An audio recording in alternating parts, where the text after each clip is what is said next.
Akasbani Imphal Ngangbam Nganthoi na pau pazari.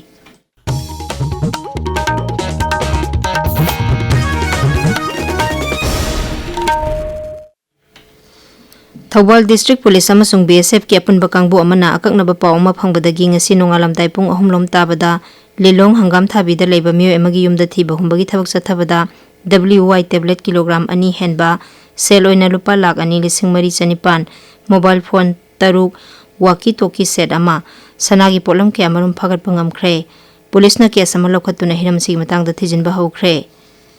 Emerging trends in human resource management haiba hiramda nomugi oiba jati thaki khananenaba mifam ama Manipur University gi court hall ngasi pangthokre. Thormadu wangang bada University asigi vice chancellor Professor N Lokendra Nahai information technology saukhalaba matam asida organization khudingmakta human resource development management na achobud hodang lori mangna hai.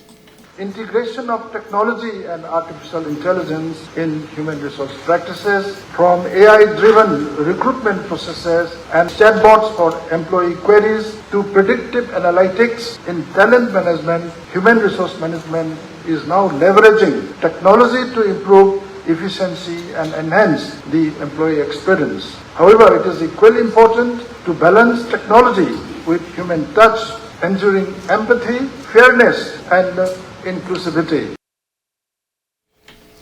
University asigi Manipur Institute of Management Studies amadi Indian Society of Training and Development ISTD Regional Center Kolkata ga punna khusamnaduna sinba thoramasida Professor Atul Saha National President ISTD New Delhi na chingba miyo kya saruk yari. Operation Sindur da saruk yaruba raija sigi Bir Chakra phangkraba squadron leader Rizwan Malika Rajapal Ajay Kumar Bhala ga ngasi Imphal gi Raj Bhavan da unakre. Mahaki thauna phabu sakhangba oina Rajya Sarkar na Rizwan Malik ta lupa lakh tara gi mana piragani haina lauthokre.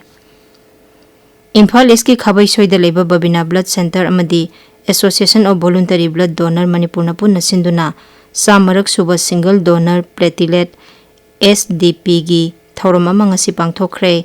Rajya sigi nupilaktagi ahanba SDP donor Karam Victoria Devi da Babina Hospital gi Managing Director na ikai khumnaba utkhi.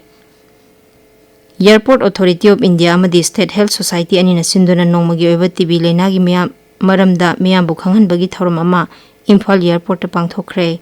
Thauram adu da airport ki staff passenger amadi visitor sing saruk yakhi.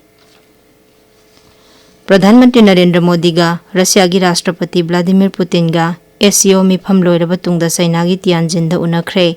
Unabadu da Pradhan Mantri na hai Bharat amadi Russia na hanadagi hauna awaba taraba matamda mateng pangnaduna lakli. Mangna hai leba ani gi marakta setpa mari thamduna malemda santi amadi nungayai phaba purakpada asawu thodang logani haina thajai. Leba ani na lalol itik har space ngaksel amsung kala sanskriti gi lamda tengmang pinaba hengar hanaba khanakhi. Unabadu da leba ani na hojik sathariba Ukraine gi lan yauna malem gi wafam kya gi matang da su khanakhi. Pradhan Mantri Narendra Modi Japan amasung China gi khongset loiraba tungda New Delhi gi damak Tianjin thadokre. Griha Mantri Amit Shah gi numit nini gi Jammu khongset ki saruk ama oina ngasi isauna sokhalaba Bikram Chok amadi Tauri Bridge yengsinkhre. Sri Shah gi khongset adu da Uparajapal Manoj Sinha Mukhyamantri Omar Abdullah amadi Chief Secretary loinakhi. Akasbani Paumina hai Sri Shah na handaki isausina khwaidagi hena sokhalaba Manguchak khungangda chatkani. Griha Mantri na ngasi isauna sokhalaba mafam sing nongthaktagi yengsilaba yai. Ngasi Jammu gi Raj Bhavan da awang mathaki mifam ani da Sri Shah na sabapati oiduna isauna sokhalaba jila singda tengmang pibagi matang da khanagani. Mamang thagi tara maridagi hauna Kistawar Kathua Riyasi amasung Ramban jila singdai chau thokpadagi punna miyoi chama kunthrarom leikhidre miyoi kunthrarom na thiba khangdri.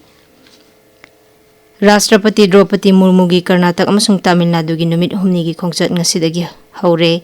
Mysuru da leiba All India Institute of Speech and Hearing gi Diamond Jubilee tharom da Rashtrapati na saruk yagani. Hayeng na Chennai da leiba City Union Bank ki sama kunsuba Foundation Day gi tharom da saruk yagani. Tiruvarur da leiba Central University of Tamil Nadu gi 10 suba convocation da su Rashtrapati na saruk yagani. Pauloi jare.